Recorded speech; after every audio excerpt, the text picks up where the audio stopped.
आज बहुत बहुत भगवान ने कृपा करी है जो आप पहले दिन ही कलश स्थापना होती और पहले दिन ही आपको ये ज्ञान हो जाए कि बच्चे पूछे कि कलश क्यों रखा जाता है, कलश के ऊपर आम के पत्ते क्यों लगाए जाते हैं, कलश के ऊपर नारियल क्यों रखा जाता है, कलश के ऊपर 9 बार मोली क्यों बांधी जाती है, मोली मतलब लच्छा नाड़ा 9 बार क्यों लपेटा जाता है नारियल के ऊपर, कलश के ऊपर जब रखते हैं।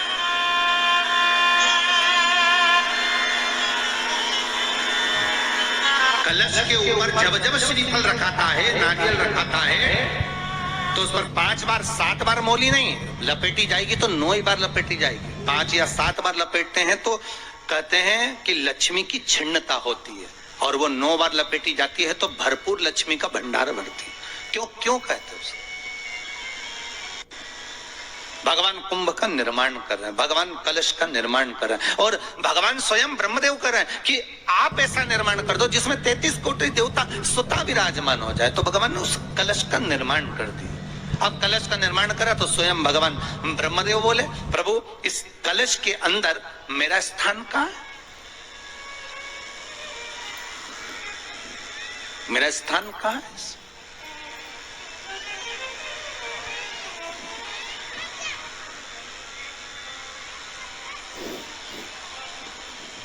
बहुत ध्यान देना महाराज, कलश का जो मुख होता है उस मुख पर भगवान विष्णु का स्थान होता है। किसका स्थान है? भगवान विष्णु का। थोड़ा सा नीचे आओगे, जहां से कलश का मुख दबा हुआ होता है वह जगह भगवान स्वयं शिव की होती है। किसकी जगह है? भगवान शंकर की। कलश का अग्रभाग, नीचे का भाग जहां से फैला हुआ होता है वहां ब्रह्मा का आधिपत्य स्थापित होता है। फिर कलश का जो नीचे का भाग होता है वो भगवान शिव और शक्ति का स्थान होता है। कलश के बाहरी भाग में, जहां पर बाहर का हिस्सा होता है, उस कलश के बाहरी भाग में 33 कोटि देवताओं को भगवान शंकर ने लाकर विराजमान किया होता है। महाराज भगवान शंकर 33 कोटि देवताओं को निमंत्रण देकर कलश की स्थापना होती है। उस जगह पर किसी देवताओं को बुलाने की जरूरत नहीं होती, 33 कोटि देवता उस जगह पर स्वतः विराजमान हो जाते हैं। स्वयं 33 कोटि देवता स्वयं वहां विराजमान।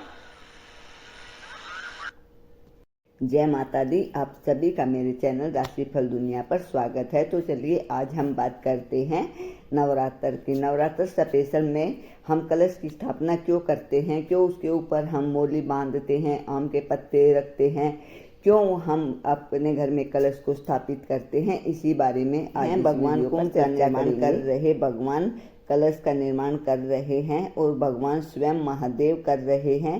और आप ऐसा जैसा निर्माण कर रहे हैं उसमें 33 कोटि देवी देवता स्वयं ही विराजित हो जाते हैं। भगवान ने उस कलश का निर्माण कर दिया था। निर्माण करने के बाद महादेव बोले कि प्रभु इस कलश के अंदर मेरा स्थान कहाँ है, मुझे भी बताइए। बहुत ध्यान देने योग्य बात है महाराज। कलश का जो भी मुख होता है उस मुख पर भगवान विष्णु का स्थान होता है। भगवान विष्णु का नीचे का जो स्थान आप जाएंगे, कलश में मुख दबा हुआ होता है और कलश पर भगवान महादेव स्वयं विराजित होते हैं। भगवान शंकर की कलश का उगर भाग, नीचे का भाग जहाँ से फैला हुआ होता है वहाँ ब्रह्मा जी का अस्तित्व होता है। फिर कलश का जो नीचे का भाग होता है वह भगवान शिव और शक्ति का स्थान होता है। कलश के बाहरी भाग में जहाँ पर बाहर का हिस्सा होता है उस कलश में बाहरी भाग में 33 देवी देवताओं का शंकर भगवान का विराजमान होता है। महाराज भगवान शंकर 33 कोटि देवताओं को निमंत्रण देकर उस कलश में विराजमान कर देते हैं। उपद्रवियों ने उपद्रव मचाया, अहंकारियों ने अहंकार मचाया, असुरों ने, राक्षसों ने हाहाकार मचाना प्रारंभ करा। तब उस समय पर देवाधिदेव महादेव माता पार्वती को देखकर, दुर्गा भवानी को देखकर मुस्कुरा रहे थे।